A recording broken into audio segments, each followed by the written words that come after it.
Hi everyone, welcome back to my YouTube channel. दोस्तों, coordination chapter की जो हम प्रीवियस ईयर क्वेश्चंस की सीरीज कर रहे हैं, इसमें हम नेक्स्ट इंपॉर्टेंट क्वेश्चंस को लेकर आए हैं। इसमें देखते हैं, हम कुछ 5-6 क्वेश्चंस को देखेंगे आज भी ना। ठीक है, चलिए स्टार्ट करते हैं। देखिए, फर्स्ट क्वेश्चन है the complex MnH3 whole twice Cl2। आपको एक कॉम्प्लेक्स गिवन है, does not show geometrical isomerism of the central metal ion M is. देखिए, इन्होंने कहा है कि इनमें से कोई एक ऐसा है जो ज्योमेट्रिकल आइसोमेरिज्म शो नहीं करता।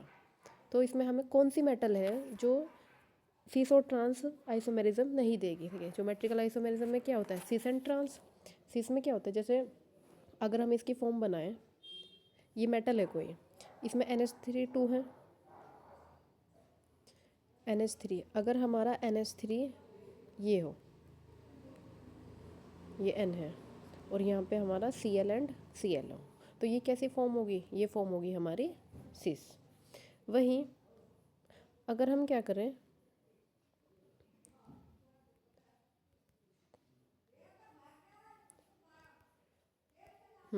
देखिए, वहीं अगर हमारा NH3 यहाँ पे आ जाए और Cl यहाँ पे, मतलब जो दोनों Cl है ना वो 180 डिग्री एंगल पे हो, और दोनों NH3 क्या हो, 180 डिग्री एंगल पे हो, तो ये वाली कौन सी फॉर्म होगी हमारी, ये हो जाएगी हमारी ट्रांसफॉर्म।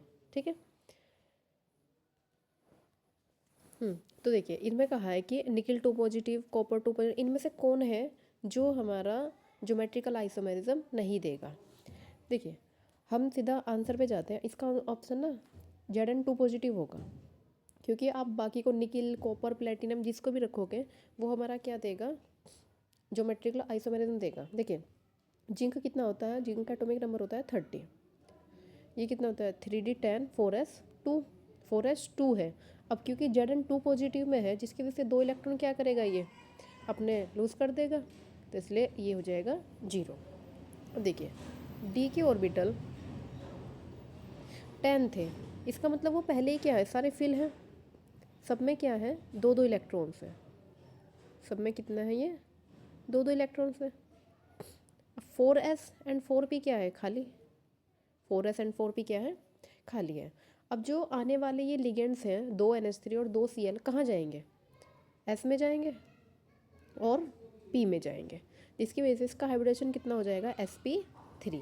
और हमें पता है sp3 जो हाइब्रिडेशन टेट्राहेड्रल शेप होती है वो सीस और ट्रांस यानी कि ज्योमेट्रिकल आइसोमेरिज्म शो नहीं करती है, इसलिए इसका आंसर क्या हो जाएगा, ऑप्शन सी। ठीक है, चलिए नेक्स्ट क्वेश्चन देखते हैं।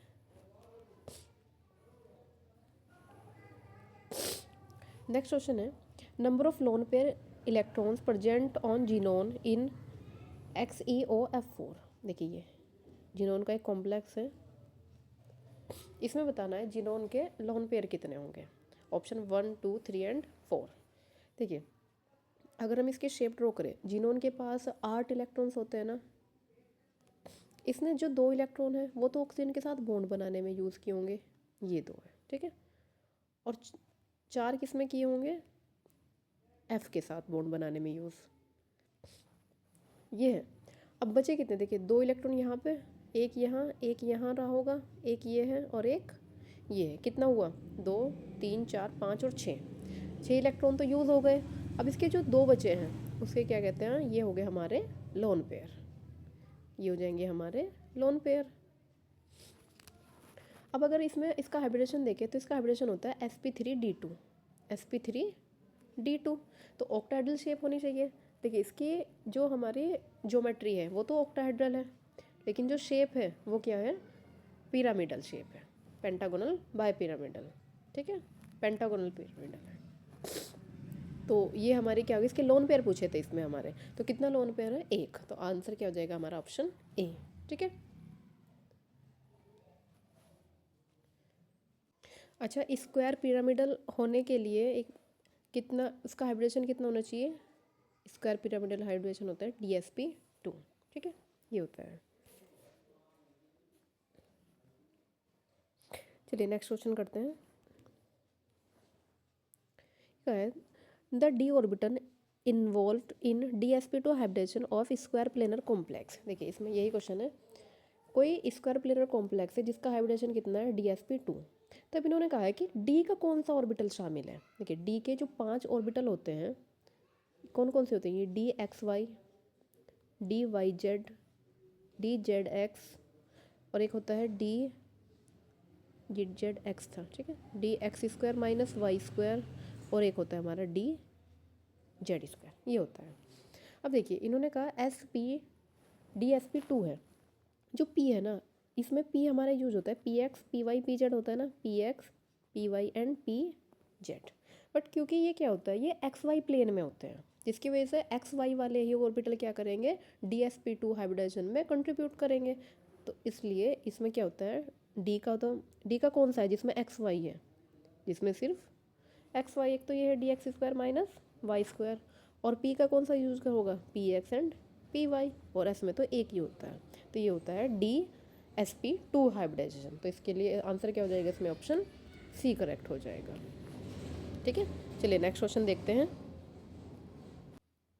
नेक्स्ट क्वेश्चन है, electron transfer during photosynthesis takes place through the complex of which metal ion. देखिए फोटोसिंथेसिस का आपने प्रोसेस पढ़ा होगा, ये किस में होता है, ये लीफ में होता है ना, प्लांट की लीफ से होता है। और लीफ में क्या पाया जाता है, क्लोरोफिल, और हमें पता है क्लोरोफिल में कौन सी मेटल प्रेजेंट होती है, मैग्नीशियम Mg2 पॉजिटिव प्रेजेंट होता है, इसलिए इसका आंसर क्या हो जाएगा, ऑप्शन ए करेक्ट हो जाएगा। ठीक है, इजी क्वेश्चन था ये, हमारा GIC 2017 में आया हुआ क्वेश्चन है। ठीक है, नेक्स्ट क्वेश्चन देखते हैं। देखिए इंपॉर्टेंट क्वेश्चन है, इन्होंने कहा है कॉम्प्लेक्स आयन है और इधर कॉन्फ़िगरेशन से इनका, इन्हें क्या करना है, मैचिंग करनी है इसमें। तो हम सबसे पहले क्या करेंगे, सीधा फिल करना स्टार्ट करते हैं। देखिए फर्स्ट है इसमें क्रोमियम, सबसे पहला काम हमारा ऑक्सीडेशन स्टेट निकालने का है।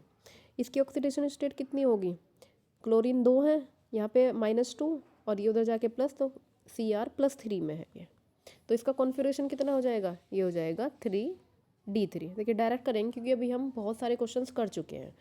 3d3, 3 इलेक्ट्रॉन्स इसमें से जा चुके हैं। अब क्या होगा,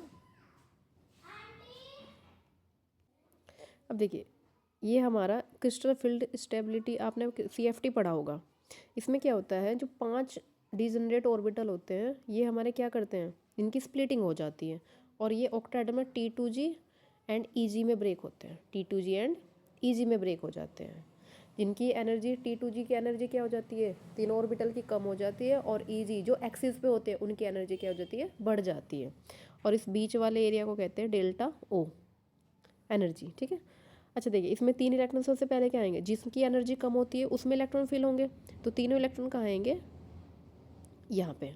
इसका मतलब इसमें क्या होगा, ये T2G में कितने इलेक्ट्रॉन है हमारे 3, एंड EG में कितने इलेक्ट्रॉन है 0, EG में कितने इलेक्ट्रॉन है 0। तो देखिए ऐसा कौन सा है, T2G में 3 है और EG में 0, 3, A का क्या हो गया 3, A का हो गया 3।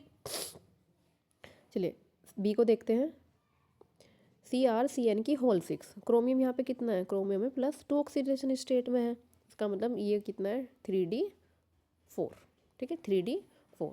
अब देखिए हमें ध्यान क्या रखना है, सेम ऐसे ये अभी 3d था, 3d3 था, अभी कितना है 3d4 है। अब देखिए एक एक इलेक्ट्रॉन तो हमने फिल कर दिया है।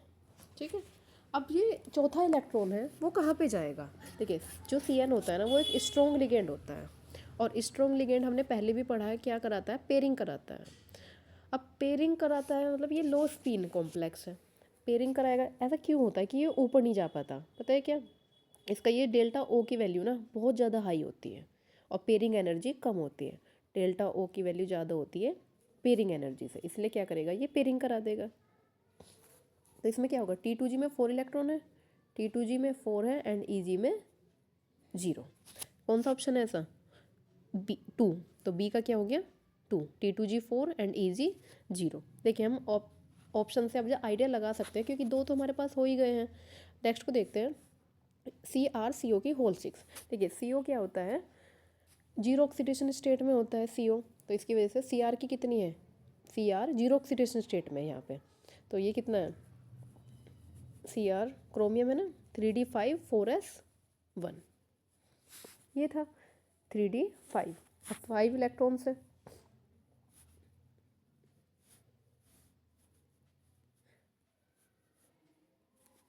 देखिए ये है, देखिए CO क्या होता है कि स्ट्रॉन्ग लिगेंड होता है, इसलिए जो S का एक इलेक्ट्रॉन है वो भी कहाँ चला जाएगा, D में चला जाएगा। तो ये कितना होगा, D6। अब क्योंकि CO स्ट्रॉन्ग लिगेंड है, जिस वजह से ये भी क्या करेगा, पेयरिंग कराएगा। तो T2G6 एंड EG0, ये है C का 4 एंड नेक्स्ट D का क्या हो जाएगा हमारा, जो भी ऑप्शन बचा वो हो जाएगा। एक बार देख लेते हैं, Cr 2 पॉजिटिव है, क्रोमियम 2 पॉजिटिव है, यानी कि कितना है ये, D4 है। और D4 का हमने अभी इससे पहले ही देखा था, T2G में जाएंगे चारों इलेक्ट्रॉन्स, क्योंकि NH3 क्या कराएगा, स्ट्रॉन्ग लिगेंड है और ये पेयरिंग कराएगा। बस इसकी वजह से हम क्या कर लेंगे, ऑप्शंस को मैच कर लेंगे। ठीक है, आई होप आपको ये क्वेश्चन समझ आ गया होगा। देखिए इंपॉर्टेंट क्वेश्चन है, CFT कोऑर्डिनेशन में बहुत इंपॉर्टेंट है और हमारे सिलेबस में भी मेंशन है, इसलिए इसको पक्का करके जाना है। ठीक है, चलिए नेक्स्ट क्वेश्चन देखते हैं।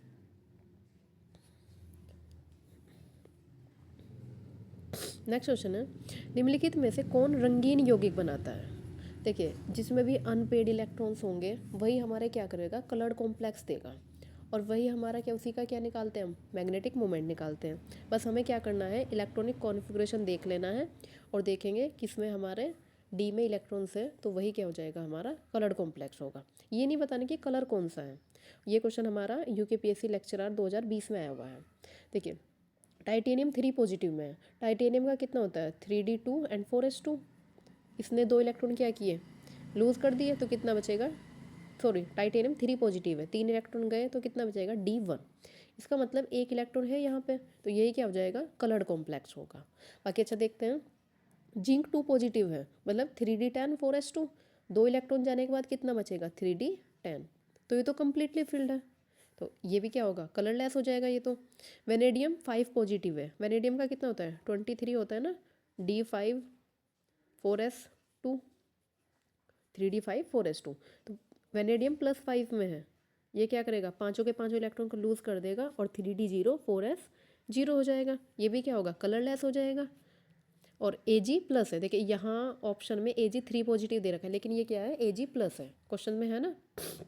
सिल्वर, देखिए कॉपर ग्रुप का होता है ये, जैसे कॉपर के ग्रुप का ही क्या होता है, कॉपर का कितना होता है, 3D10 4s1, ऐसे ही क्या होता है, ये सिल्वर है, ये कितना हो जाएगा, 4D10 एंड 5s1, एक इलेक्ट्रॉन जाएगा तो क्या बचेगा, 4D10, और ये भी क्या है, कम्प्लीटली फिल्ड है, जिसकी वजह से ये भी क्या हो जाएगा, हमारा कलरलेस होगा। तो ऑप्शन ए इसका हो जाएगा करेक्ट आंसर। ठीक है, चलिए नेक्स्ट क्वेश्चन देखते हैं।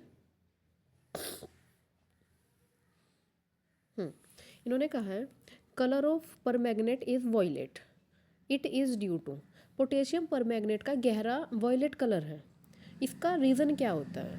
देखिए पोटेशियम परमैग्नेट क्या होता है, KMnO4, KMnO4 ये है।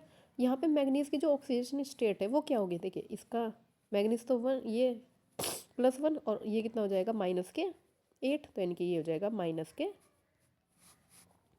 -7 ऑक्सीडेशन स्टेट में है।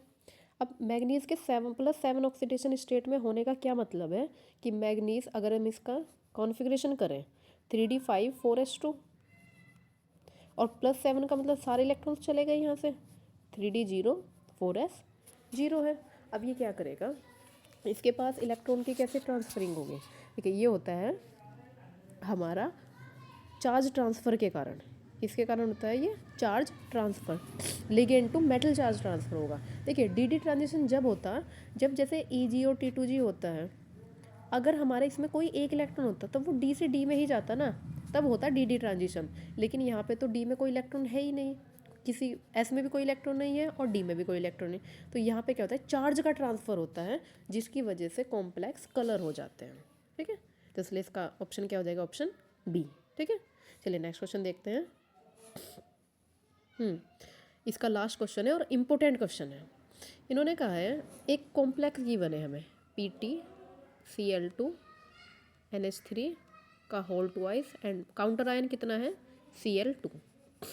इसमें क्या करेंगे, AgNO3 के साथ रिएक्शन कराएंगे, इसकी AgNO3 के साथ रिएक्शन होगी।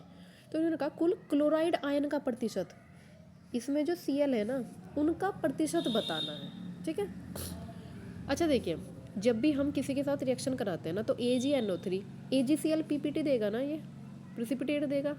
अब कितने प्रिसिपिटेट देगा ये बात है। देखिए ये रिएक्शन करेगा सिर्फ काउंटर आयन के साथ। अगर हम इस कॉम्प्लेक्स को ब्रेक करें तो कॉम्प्लेक्स के ऊपर आएगा पॉजिटिव चार्ज और ये आ जाएगा 2Cl माइनस, यानी कि क्लोरीन बाहर कितने हैं 2, तो 2 AgNO3 के साथ रिएक्शन करेगा तो ये देगा 2 AgCl PPT। ठीक है, देखिए अब क्योंकि हमें तो परसेंटेज निकालना है, इन्होंने क्या कहा है कुल क्लोराइड आयनों का प्रतिशत, जितने भी क्लोराइड अवक्षेपित, इन्होंने कहा अवक्षेपित क्लोराइड में कुल क्लोराइड आयनों का प्रतिशत। देखिए कॉम्प्लेक्स में कुल कितने क्लोरीन परमाणु प्रेजेंट है, ये है 4, हमें दिख रहा है ना, 2 तो कॉम्प्लेक्स के अंदर है और 2 हमारे बाहर थे। लेकिन जब हमारा PPTs आए हैं AgCl कितने आए हैं वो, इसमें क्लोरीन के परमाणु कितने हैं 2, बैलेंस भी तो करनी है रिएक्शन, 2 हैं। देखिए अब हमें परसेंटेज निकालना है, परसेंटेज कैसे निकालते हैं, ये इंटू 100। देखिए टोटल 4 थे, उसमें से 2 तो क्या हो गए PPT में चले गए, प्रेसिपिटेट बना लिए, कितना बचेगा, ये हमारा हो जाएगा 50% हो जाएगा ये।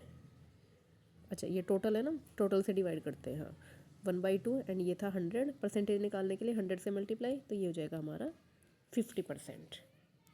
कितना आया आंसर 50%, ऑप्शन बी ये है। ठीक है, मिलते हैं नेक्स्ट क्वेश्चंस के साथ। Thank you so much for watching.